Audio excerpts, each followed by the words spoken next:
Les sens de Dieu, les 5 sens de Dieu. Dieu nous ayant créés à son image, nous retrouvons en lui l'origine de nos sens à nous. Il y a la vue. En Psaume 138, verset 6, il est écrit « Il reconnaît de loin les orgueilleux », c'est-à-dire il voit d'avance le mal venir.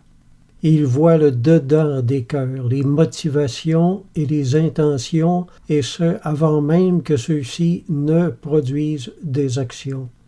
Il voit le futur également, il voit dans l'ombre et dans la lumière. Il voit tout sur toute la terre, 24 heures sur 24, seconde sur seconde.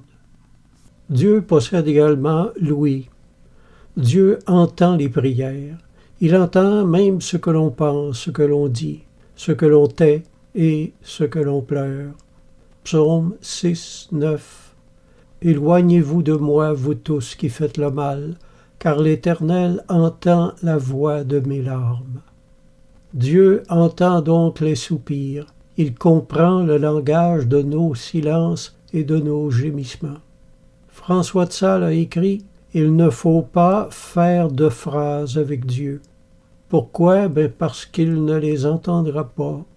Pour être entendu et compris, nous devons parler le même langage que lui, parler avec le cœur. Le choix de nos mots n'a aucune importance. Dieu possède également un odorat. Apocalypse, chapitre 5. Les 24 vieillards se prosternèrent devant l'agneau, tenant chacun une coupe d'or remplie de parfums, qui sont les prières des saints. On dit aussi que la fumée des sacrifices lui est d'une agréable odeur. Les prières possèdent toutes une odeur particulière que Dieu peut sentir et reconnaître instantanément.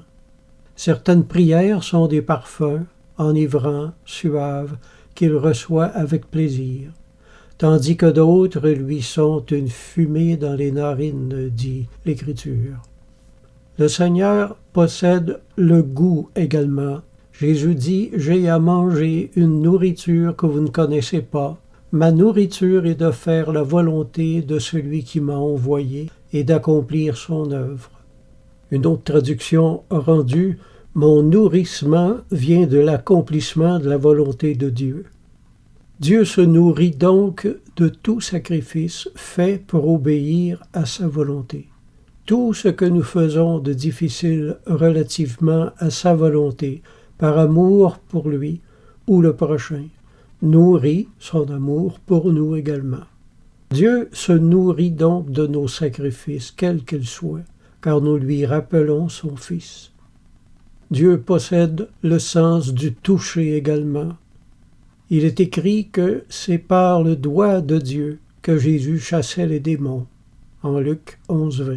Et c'est par ses mains qu'il a créé le monde. C'est par sa main également qu'il châtie son peuple. Isaïe 40, verset 2. Et c'est aussi par sa main qu'il délivre et bénit les hommes. Isaïe 41, verset 18 à 20. Et là, je ne parle pas de tout l'éventail des émotions humaines. Nous possédons la ressemblance au Créateur. Il nous a créés pour être son image et partager sa vie, son caractère et toutes ses vertus. Le but de toute la vie chrétienne est d'arriver à l'union avec notre Créateur et Père. Amen.